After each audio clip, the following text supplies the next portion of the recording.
Yan po ang daanan sa papuntang tabing dagat ng Binabalyan.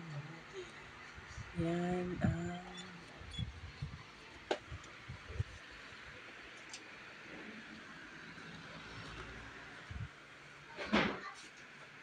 bungad doon sa papunta sa Binabalyan Plaza. Yan ang bungad niya.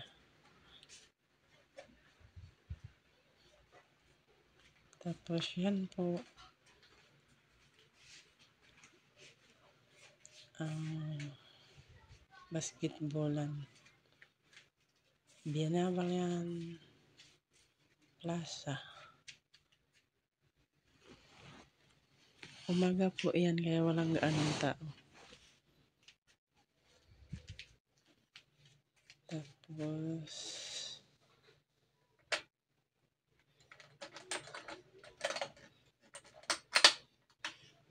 yan po ang ating puntahan na pwedeng basketballan. Diyan din ang ginawang stage nila pag may event. Tabing dagat po yan.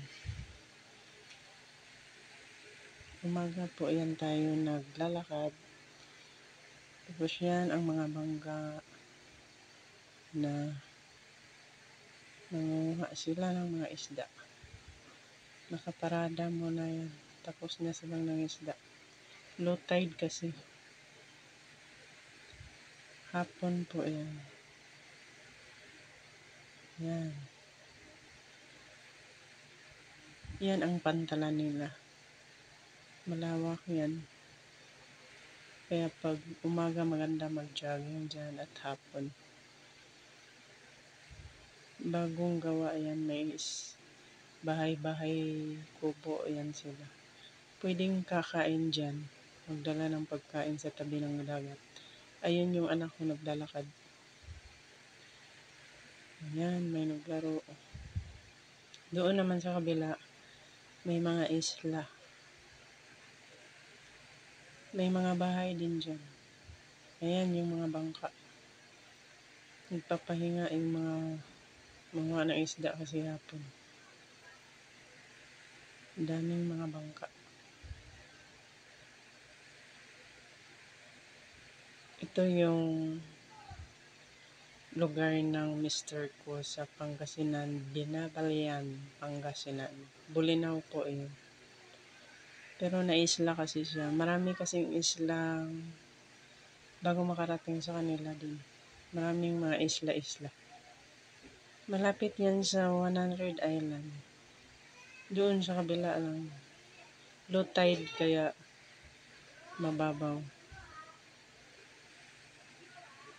Marami ding manguha ng mga ano dyan. Seashell ba yun? Liswick tawag sa kanila. Yan ang view natin sa Binabalyan, Pangasinan.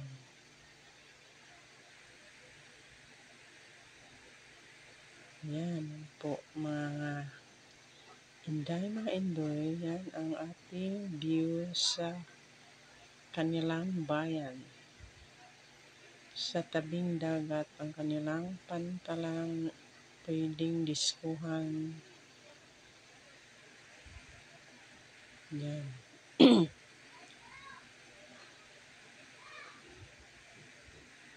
Nag-ikot-ikot, naglakad-lakad lang tayo dyan kaya walang gaanong tao.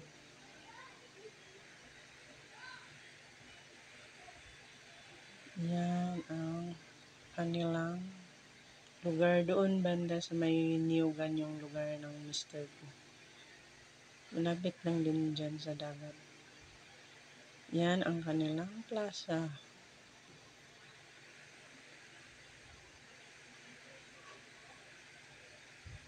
Yan. May mag-basketball din dyan.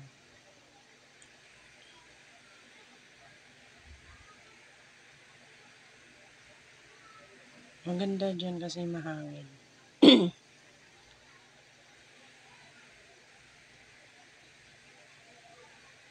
Tapos doon. Maraming nakatambay ng mga bangka, nagpahinga sila. Yan yung anak ko. Naglakad-lakad din.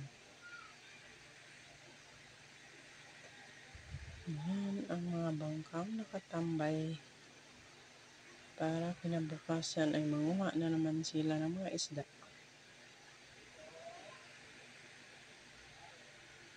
At maraming fish pond din dyan. Yung may bakod-bakod dyan. Yan. Tapos doon sa kabilang isla, ayan na, tumba yung camera natin. Ayan naman, dito, umaga naman ito. High tide naman, kasi malalim na yung dagat, ayan. Umaga naman yan. Yan, ang kapaligiran ng kanilang plaza. Doon sa pinakadulo, may isla din doon. Pupunta din kami dyan magbangka. Yan ang view pag umaga.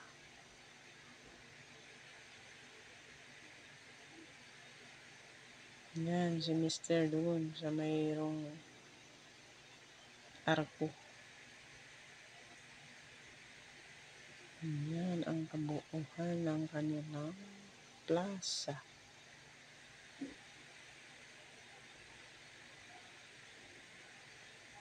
Doon, yan.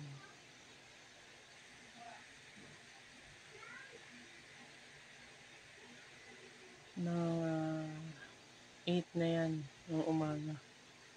Kaya medyo mainit na. Yung plaza, may mga upuan na kasi naghanda na sa gabi. Mayroong event sila doon. Yung mga bangka na yan, yung iba, pwedeng rentahan. Pupunta doon, ikot-ikot sa kabilang mga isla. At saka dyan, papunta doon sa isla, may mga clams.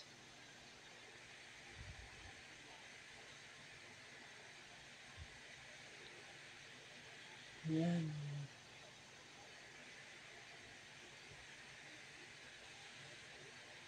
Yan doon sa isla na yun. Silaki yung isla na yun. Marami ding nakatira doon. Ayan ang bangka.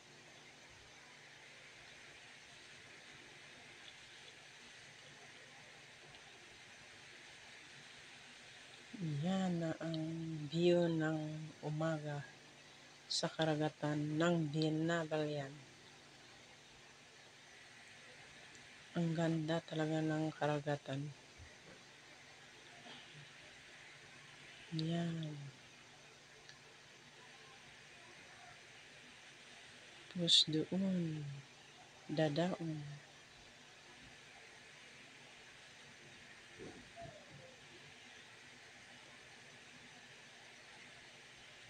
Yan. Diyan dadaon. Pwedeng maligo din dyan, kaso lang medyo, ano pa, hindi ganong malinaw.